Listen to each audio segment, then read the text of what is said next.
My 3-year-old son, August, told me that he chose me to be his mother before he was born.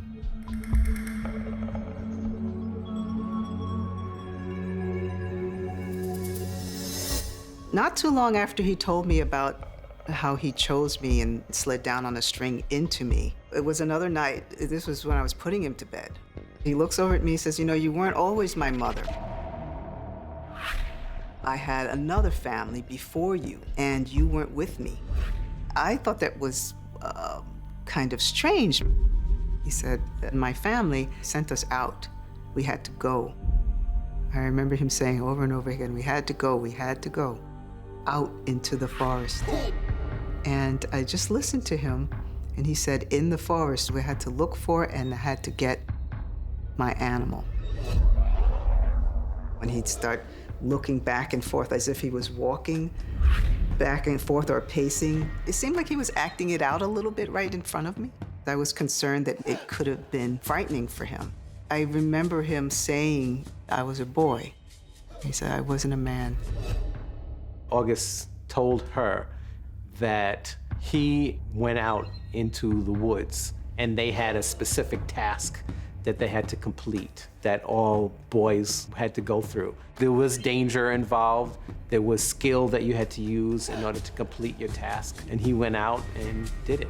That would be a rites of passage.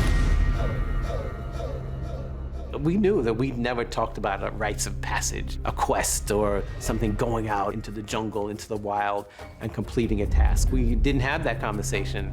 And as far as I knew, he didn't see things like that on TV and definitely not in the movies, because we were at every movie they had gone to at that point. So it was just something that did come from nowhere. We had to spend a lot of time waiting for August, who had to inspect everything. First, he collected all the sticks, and that was fine. I was like, okay, fine, you can collect the sticks. But then there was another level to it after a while. He says, well, I need to sharpen them. He kept going on, and he says, I used to have knives. He says, I know how to use a knife.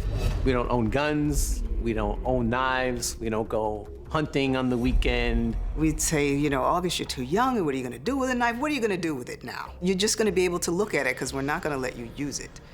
And he says, no, I won't use it. I'll just hold on to it. I just wanna look at it. You know, he'd try every angle he could just to get the knife. So we said, okay, well, if you're just gonna get it and just to look at it, it's decorative, then we'll just get you some little knives. Okay, we'll get it only if you never take it out, you never show it to anybody. We keep it where you can't get access to it all the time. So we got him several little knives, all different kinds. And he would look at it, be excited about it, and I felt that he was appreciating the workmanship.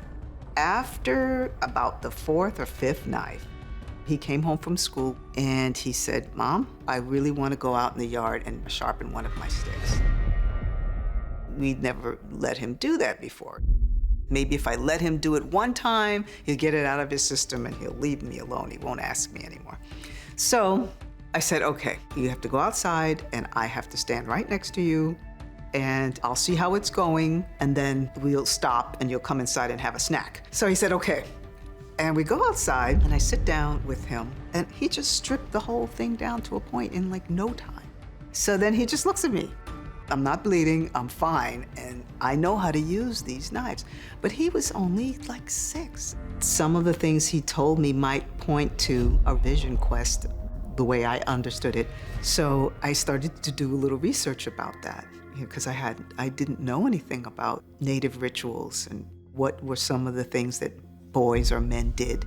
And I did find some records of some tribes on the border between Panama and Costa Rica that had what I felt was some similarities to the story that August was telling. Something that was a bit more mystical than just a ritual. I kept thinking of this thing very logically, but I still had a lot of questions. Just before his 8th birthday, we were out in Long Island at a small beach, and he was playing with his brother. He picks this one stone out, and he runs over to me, holds it up, and says, this is an arrowhead. I look at it, it looked like a rock to me. And I said, really? And he said, no, This is an arrowhead. He was positive. So we all gather around him and everybody's looking down at this stone. He turns it over in his palm of his hands and he says, something's wrong with it. This is not the kind that I used to use. This one's different. And I said, well, what's different about it? And he didn't even say a word. He gets a piece of paper and he draws me a little sketch. He says, this is the kind that I used to use. His arrowhead had more of a notch at the bottom. He said to me that night, we have to go to the museum. I want to ask them about this arrowhead. So I said, okay, fine, we'll do that when we get back to New York, when we get back to the city. But every single day, he would sit and stare at the stone every night. He's staring at it, he's feeling it, he's turning it over and over, he's talking about it. He says, I know what this is. I need to know who used to use it. Where did it come from? And who was around here? I had no idea. I had no concept of the indigenous groups out in Long Island. And still, I was a little skeptical, and I actually was wondering how he would feel if they said it wasn't an arrowhead, that it was just a rock. Then I didn't want him to be brokenhearted about it, so I was like, okay, we're gonna have to go through this. So I took him one day after school. I walk up to the librarian. I said, is there anyone here who could look at this rock that my son found and perhaps tell us something about it? He takes it out of his pocket and he hands it to the man. And he takes it over to a desk and he looks at it. And we're all wondering what he's gonna say. August was right.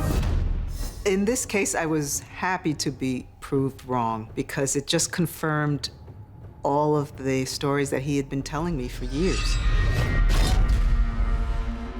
August was very, very proud of the fact that he recognized something that no one else could recognize, and it was because it was something that he used to use, something that he used to make. So he kept that arrowhead, which he still has to this day, in a little pouch on his bed. He never goes to sleep without it. He checks to make sure it's there every night. I'm August, I'm 17, and I just finished my senior year of high school. Getting the arrowhead authenticated was one of the last moments of me remembering past memories. And in a way, I feel the arrowhead really represented my memories. My mother's mother, I found out very late in life, was adopted. I felt that there was so much I didn't know about my grandmother. So I did some research and went into this whole genealogical thing. I discovered that grandma, my grandmother, was part of a tribe in either Costa Rica or Panama. I think it's very interesting that my family is connected to a Central America tribe. I'm not sure if that directly correlates to my personal experience. Maybe it does. I think the context of the research that I was doing, that I was presenting to him, he wasn't sure if this was what he lived or if it was this particular group or not. It's just an area of mystery.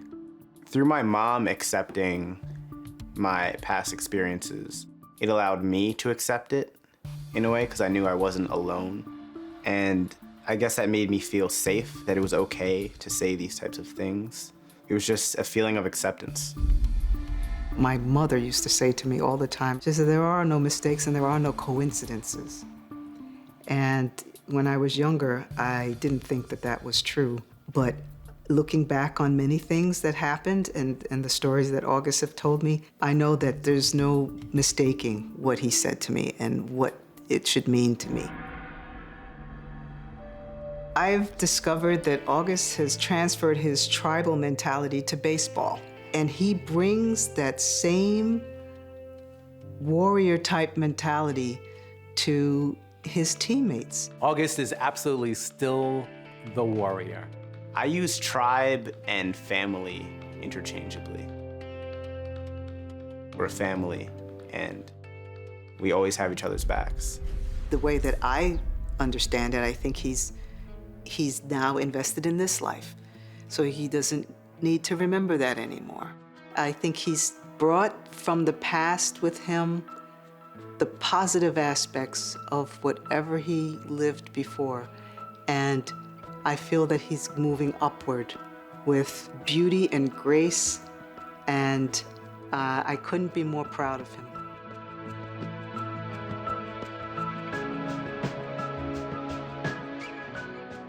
my future is another life. There's pain, there's beauty, and through all of it, it's still life. I've always been confused about time, especially when I was younger. It seemed like just a few blinks and everything can be over. Life has already passed by.